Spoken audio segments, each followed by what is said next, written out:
축구를 사랑하는 국민 여러분들께 홍명보 감독은 어떤 유형의 감독인지 여러분들의 댓글로서 저와 소통하기를 희망합니다. 신문선의 꼴이에요. 신문선의 입입니다. 자, 한국 축구 대표팀 미국으로 날아갔죠. 미국과 멕시코와 친선 경기를 하기 위해서 한국을 떠난 한국 대표팀 뒷말이 많습니다. 뒷말의 주인공은 선수가 아니라 홍명보 감독이 그 중심에 있죠. 홍명보 감독의 실언으로 저는 요약합니다. 그 홍명보 감독의 기자회견 뒤에 많은 뒷얘기들이 생성되고 있습니다. 자, 거두절미하고 홍 감독이 손흥민 선수의 주장 문제에 대해서 입장 표명한 것은 본인에게도 대표팀에게도 손흥민 선수에게도 모두 단 1도 도움이 되지 않는 심각한 실언으로 저는 판단합니다. 감독은 하늘이고 선수는 땅인 시대는 이미 오래전 이야기인데 홍 감독의 실언은 한국 축구 대표팀을 위기로 몰고 갈 수 있는 리스크의 지도자로 비판받기 충분하다. 이런 판단을 저는 합니다. 홍명보 감독이 현 주장 손흥민 선수에 대해서 교체의 의미로 해석될 수 있는 사적 의견을 언론을 통해 공지한 것은 참으로 납득하기 어려운 행보였습니다. 홍명보 감독에 대해서 비판하기에 앞서 스포츠 감독들의 리더십을 두 가지로 분류해서 여러분들에게 제시합니다. 첫째는 기관차형 리더십입니다. 특징은 카리스마적인 강력한 리더십과 혹독한 훈련 그리고 엄격한 선수 관리가 공통점입니다. 해태 야구단의 김웅영 감독, 코롱 마라톤 팀의 정봉수 감독, 축구의 박종원 감독 이런 분들이 대표적인 기관차형 리더십으로 꼽을 수가 있었죠. 이 지도자들의 특징은 자신의 코칭 철학에 일방적으로 따라라. 이 철학의 대표적인 설명을 한다면 황영조 그리고 이봉주가 코롱팀의 현역 시절 정 감독의 살인적 훈련으로 두 선수의 기록을 단축시키는 그런 훈련 방법은 훗날 황영조 선수가 고된 훈련에 지쳐서 달리는 자동차에 뛰어들 결심까지도 했었다는 이야기를 제가 직접 들은 적이 있었습니다. 박정원 감독 역시 독사 감독으로 도식화된 전술과 시스템으로 경기력 향상을 꾀했죠. 또한 시즌 중에 음주를 철저히 금하게 했죠. 국내 지도자들 뿐이 아니라 일본 프로야구의 전설인 야쿠르트의 히로가 감독은 선수들의 체중과 식단까지 직접 관리할 정도로 노력해서 선수들의 신뢰를 얻었던 그런 기록도 살필 수가 있습니다. 자, 두 번째는 로마 전체행 감독입니다.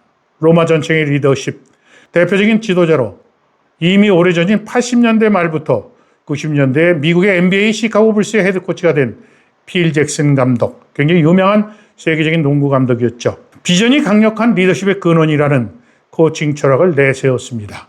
이 철학을 바탕으로 팀을 지휘를 했죠.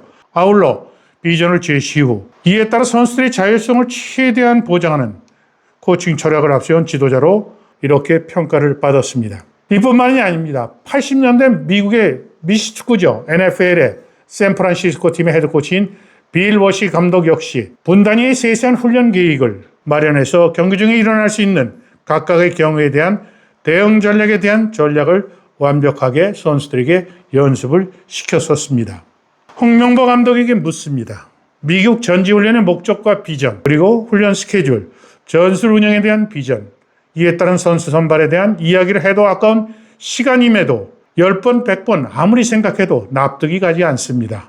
홍 감독에게 고언을 합니다.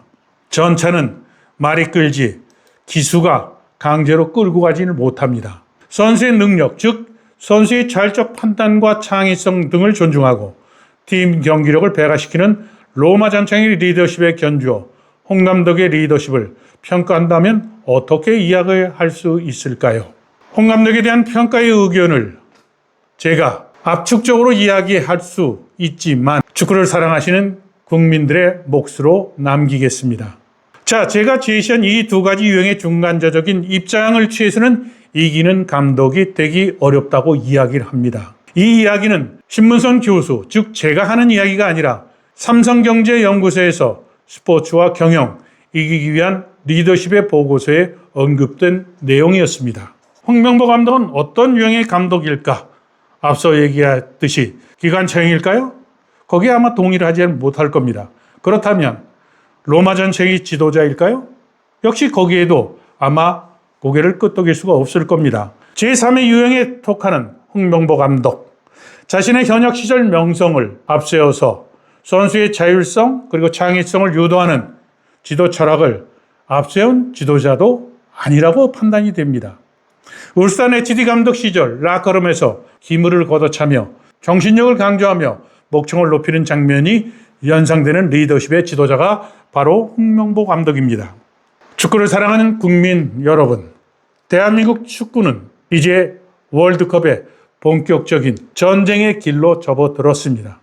홍명보 감독은 이미 정부인 문체부로부터 대표팀 감독 선임 과정의 절차상의 흠결로 국민들의 신뢰 그리고 선수들로부터 신뢰 역시 얻지 못하는 불안한 행보를 거듭하고 있는데 또 여기에 설상가상으로 손흥민 선수 주장 문제까지 실현에 가까운 이야기로서 한국 대표팀은 평가전을 앞두고 설왕설래 많은 이야기들이 쏟아지고 있습니다. 자, 앞서 제가 말씀드렸듯이 축구를 사랑하는 국민 여러분들께 홍명보 감독은 어떤 유형의 감독인지 여러분들의 댓글로서 저와 소통하기를 희망합니다. 지난번 미국 평가전에 대해서 제가 올린 내용에 대해서 여러분들은 많은 공감과 그리고 구독에 참여를 해주셔서 감사한 마음을 드립니다. 여러분들이 저에게 격려를 해주시고 그리고 구독을 신청하신 것은 제가 더 좋은 방송으로 한국 축구를 건강하게 만드는데 더 열심히 하라는 사랑의 지원으로 받아들이겠습니다. 저는 이번 미국에서 열리는 두 차례 평가전에서 신문선이 갖고 있는 축구 철학 그리고 리더십에 대한 철학을 기초로 해서 홍명보 감독의 코칭 철학과 선수 운영에 대한 공정성, 투명성 그리고 전술에 대한 문제를 심층적으로 세세하게 분석하고 비판할 부분에 대해서는 한치의 물러섬이 없이 지적할 것을 다시 한번 여러분에게 약속을 드립니다. 7일과 10일에 열리는 두 차례 평가전 저와 함께 하시죠. 감사합니다.